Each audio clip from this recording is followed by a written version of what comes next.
Chers Contrexévilloises, chers Contrexévillois, en ce début d'année, permettez-moi de vous renouveler mes vœux de santé, de réussite et d'épanouissement. Il est de coutume, en cette période, d'aller à votre rencontre en organisant une cérémonie des vœux à laquelle vous êtes tous invités avec deux objectifs.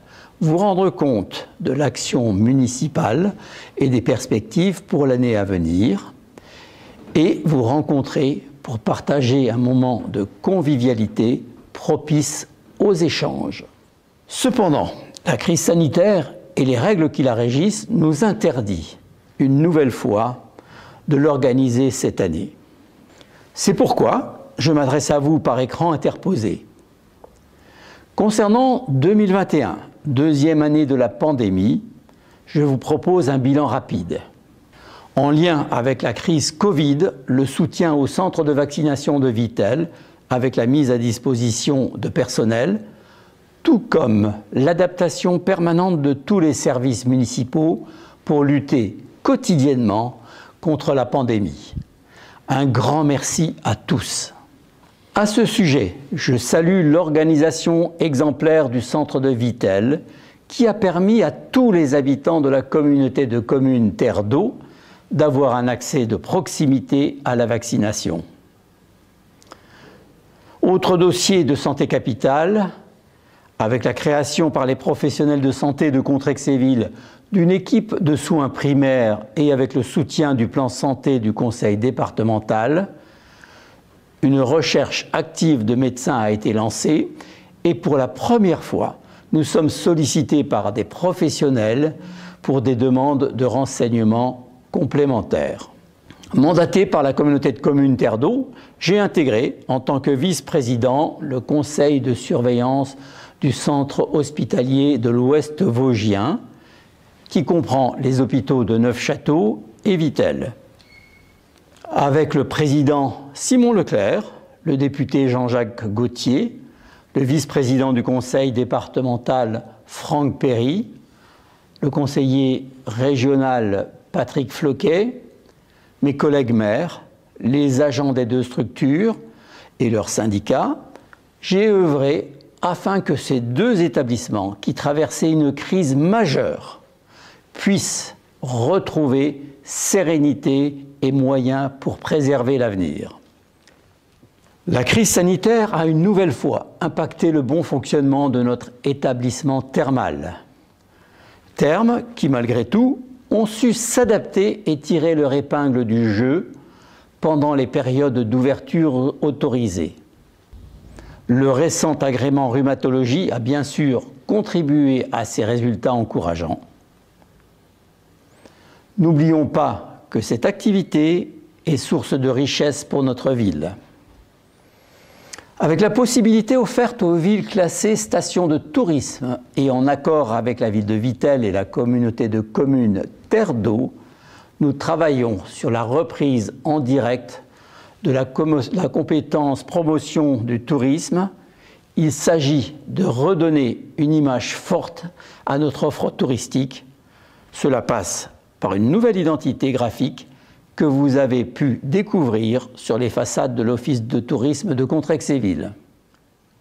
Autre dossier, les lacs de la Folie. Une étude de positionnement de ce site emblématique est lancée et pour renforcer son attractivité, garantir son aspect naturel et répondre à un certain nombre d'attentes, installation ludique sur l'eau, création d'une aire de camping-car et autres, il s'agit de mener un travail de mise en cohérence sur les nouveaux usages et les axes de développement possibles. Malgré la crise sanitaire, le conseil municipal jeune a été créé et s'est immédiatement mis au travail. Vous avez d'ailleurs pu suivre leurs nombreux travaux dans les articles de presse. Ces jeunes conseillers à la maturité certaine ont également étudié et proposé la mise en place d'un city-stade qui pourrait voir le jour cette année. Les équipements culturels de Contrexéville, bibliothèque, école de musique, retrouvent des couleurs avec un travail de fond et des manifestations de qualité en direction de tous les publics. Pour la première fois depuis très longtemps, un concert de musique classique a été donné au Casino avec 8 musiciens de très haut niveau qui ont enchanté près de 180 spectateurs. À noter que ce concert était offert par les musiciens et je remercie tout particulièrement M. Pascal Tressos, premier prix du Conservatoire national supérieur de musique de Paris, directeur du Conservatoire de Beaune. Malgré la crise Covid, des événements marquants du sport ont pu être organisés en 2021. L'Open Grand Est 88 de tennis, 3e tournoi féminin de France sur terre battue, avec le club vitellois le triathlon vert sur le site des Lacs, qui attire des sportifs venant de toute la région Grand Est et bien au-delà, la fête du sport avec nos voisins de Vittel, qui a permis de retisser des liens entre clubs des deux villes et leurs adhérents. Je n'oublie pas la relance de l'OMS et la reprise des activités des clubs locaux qui ont su, dans l'esprit sportif, relever les défis. Concernant les animations, nous avons été contraints, comme beaucoup, de supprimer des manifestations phares qui font la réputation de notre ville. Je n'en citerai qu'une.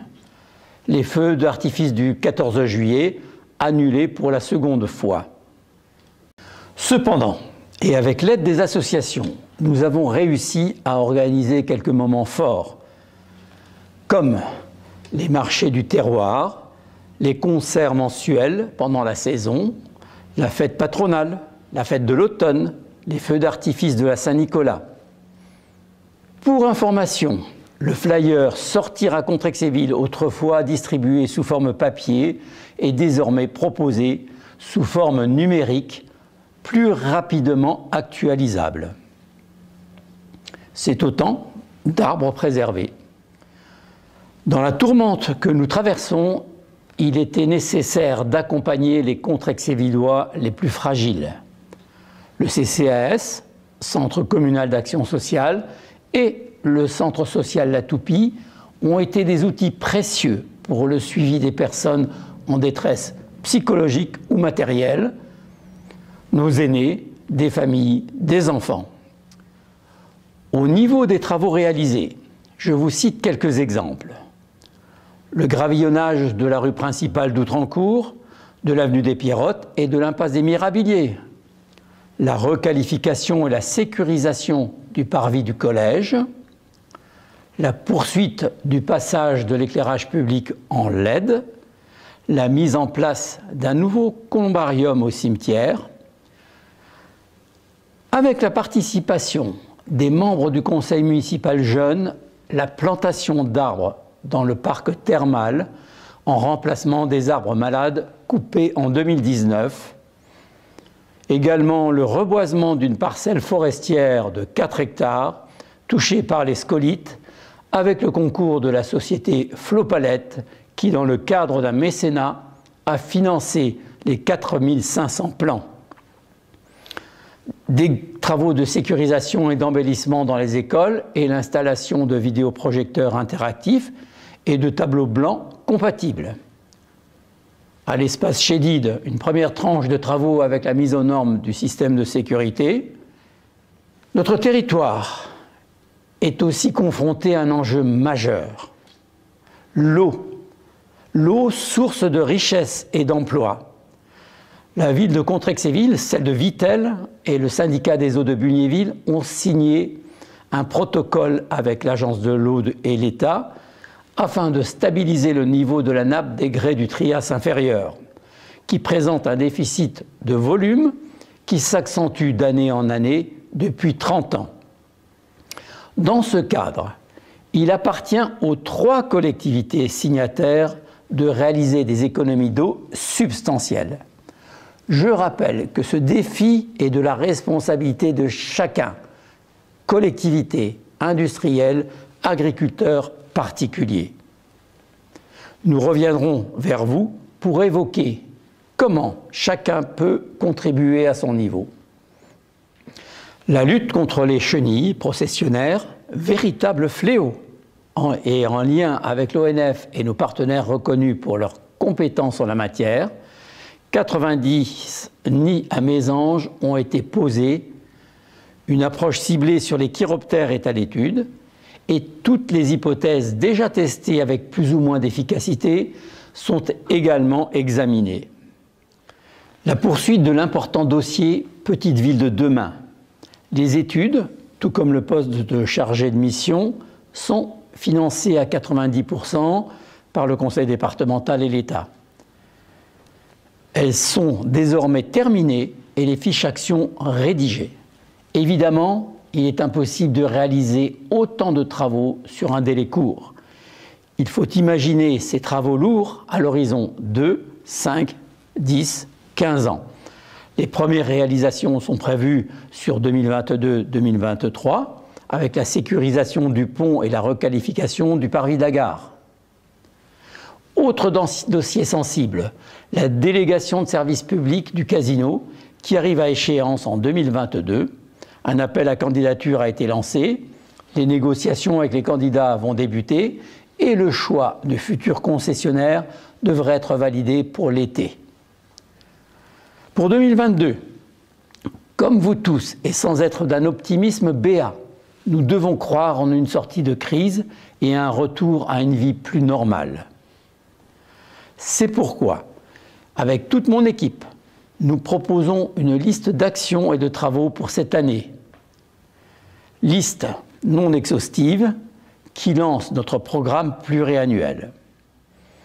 Pour 2022, sont prévus la poursuite du passage en LED de l'éclairage public, la plantation d'arbres dans le parc thermal en lien avec le plan de gestion établi par le bureau d'études feuillage, la deuxième tranche Chédid avec la mise à niveau du système de désenfumage qui n'est plus aux normes, rue Docteur Bagard, la première tranche de travaux de renouvellement du réseau d'eau potable et la création d'un réseau séparatif d'assainissement suivi d'un gravillonnage.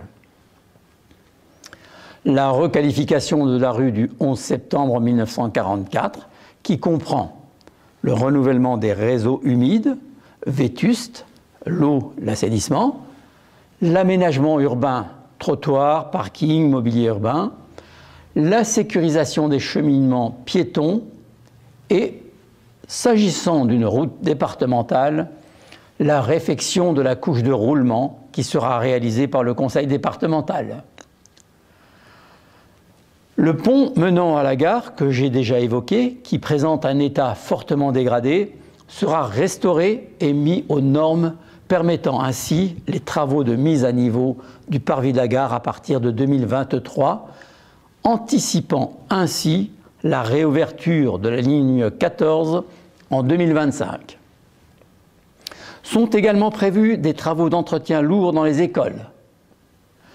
En partenariat avec le groupe La Poste, la réouverture du bureau endommagé lors du cambriolage. D'autres dossiers sont en chantier, mais il est prématuré d'en parler.